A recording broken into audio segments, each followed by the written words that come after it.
ഇന്ന് നമ്മൾ അമ്മയ്ക്കിട്ടൊരു കിടിലൻ സർപ്രൈസ് കൊടുക്കാൻ പോയില്ലയോ? അമ്മയുടെ ബർത്ത്ഡേ ഞാനും ശ്രീകുട്ടനും അച്ഛനും അമ്മയെ മറന്നുപോയി. അമ്മയും മറന്നുപോയി, ഞങ്ങളെല്ലാവരും മറന്നുപോയി. അപ്പോൾ അതുകൊണ്ട് ഇന്ന് നമ്മൾ അമ്മയ്ക്കൊരു സാധനം മേടിച്ച് ഇത് നമ്മൾ അച്ഛനെ വെച്ച് കൊടുക്കുക ഇല്ലേ? അച്ഛൻ കൊടുത്തിട്ട് പറയണം സോറി ഡി മറന്നുപോയി, I love U, happy birthday. Okay ഇല്ലേ? അപ്പോൾ ഓക്കെ, അപ്പോൾ നമുക്ക് കൊടുക്കാം. ശ്രീകുട്ട അച്ഛനെ ട്രെയിൻ ചെയ്ത് പറയാണോ? ഷൈലേ, ഞാൻ മറന്നുപോയി എൻ്റെ പിറന്നാൾ ആശംസകളൊന്നും. Okay, happy birthday, I love you, sorry. Hello, sorry ശൈലജെ, ബർത്ത്ഡേ ആണെന്ന് മറന്നുപോയി. Happy birthday, I love you. Okay, എനിക്കാണോ ഇത്? പകിച്ചോ? അപ്പൊ അറിഞ്ഞിരുന്നെങ്കിൽ ഇതൊന്നും ആയിരിക്കത്തില്ല. അറിഞ്ഞിരുന്നെങ്കിൽ ഇതിൽ കെങ്കേമായിരുന്നു. അയ്യോ, ഓക്കെ, ശരി ശരി. പൊട്ടിക്ക് ശൈലിക്കാണ്ടേ വായിച്ചോട് ഒരു പീസ് എടുത്ത് സെറ്റ് ചെയ്യും. ആദ്യമായിട്ടാണ് ഈ വീട്ടിൽ ഡെയറി മിൽക്ക് വാലന്റൈൻസ് ഡേയിലാണ് അൺബോക്സ് ചെയ്യുന്നത്.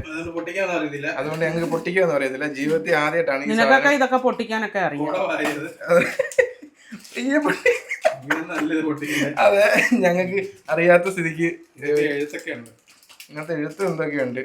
ഇത്രയും ദയനീയമായിട്ട് പൊട്ടിച്ച ഡെയറി മിൽക്ക് സിൽക്ക് ആദ്യമായിട്ടായിരിക്കും. അതുകൊണ്ട് ഡെയറി മിൽക്ക് സിൽക്ക് കമ്പനി ഞങ്ങൾ ക്ഷമിക്കുക. ആരാണ്ട് കൊടുത്തതാ, അല്ലാതെ ആരാണ്ട് കൊടുത്തു. കൊറിയർ വന്നതാ. പിന്നെ കൊറിയർ വന്നു.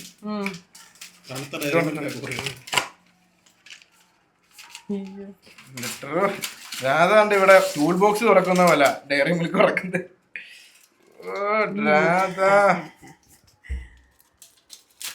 ദൈവമേ, നേരത്തെ പറഞ്ഞിരുന്ന വല്ല വളയോ മോതിരോ ഒക്കെ കിട്ടി. നേരെ വെച്ചിട്ട് ഇങ്ങനെ ഇങ്ങനെ അതിനകത്ത് എന്തെങ്കിലും കാണില്ല. ഔച്ചിന്റെ കണ്ടുണ്ട് ഹെയർ ഷേപ്പ്.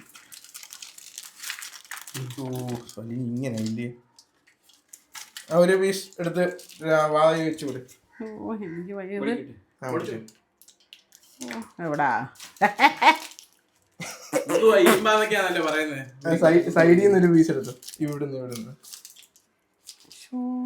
നിങ്ങൾ എന്തിനാണ് ഇത് ഇത്രയും ഐസാക്കിയത്? ഐസ് ഇത് കടയിൽ ഇരിക്കുന്നില്ലേ അമ്മ? ആ ഓക്കെ, കൊടുത്ത്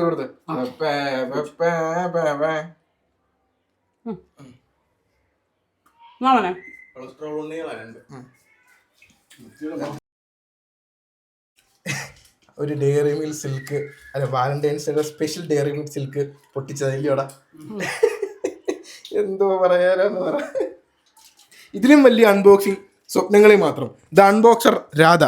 ഇന്ന് ഞങ്ങൾ അച്ഛനൊരു കിടിലൻ സർപ്രൈസ് കൊടുക്കാൻ പോകാം കേട്ടോ. അച്ഛൻ ഗൾഫിൽ നിന്ന് ഇവിടെ വന്നിട്ട് നമ്മുടെ വീട്ടിൽ ഒരു കടയുണ്ട്. ആ കട ഇങ്ങനെ വീണ്ടും തുടങ്ങണം എന്ന് പറഞ്ഞിട്ടുണ്ട്. അപ്പോൾ കുറച്ച് ഫണ്ടുണ്ട്. അപ്പോൾ ഇങ്ങനെ ഇടയ്ക്ക് ചോദിക്കും തുടങ്ങണ്ടായോ, ഫണ്ടുണ്ടോ? ഞങ്ങളുടെ ഫണ്ടൊന്നും ഇല്ലായിരുന്നു.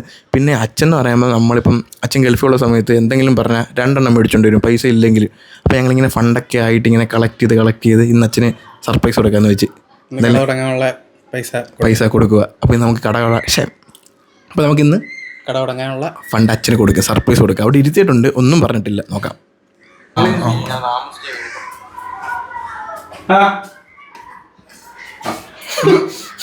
അമ്മയ്ക്ക് മാത്രമല്ല അച്ഛനും ഉണ്ട് ഇന്നൊരു സർപ്രൈസ്. ഒപ്പിയായിരിക്കും. കുറെ നാളായിട്ട് കട തുടങ്ങണമെന്നൊക്കെ പറയുന്നില്ലേ, അതുകൊണ്ട് അത് നടത്തിയേക്കാൻ വിചാരിച്ചു. അയ്യോ, കട തുടങ്ങാൻ വേണ്ടി. അയ്യോ, ഓക്കെ, സന്തോഷം. ഇന്ന് മന്തിക്കട നമുക്ക് തുടങ്ങാം. അൽഫാം കട. കുറെ നാളായിട്ട് കട തുടങ്ങണം ആഗ്രഹമായിട്ടിരിക്കുകയായിരുന്നു. എന്തായാലും പറയാനുണ്ടോ?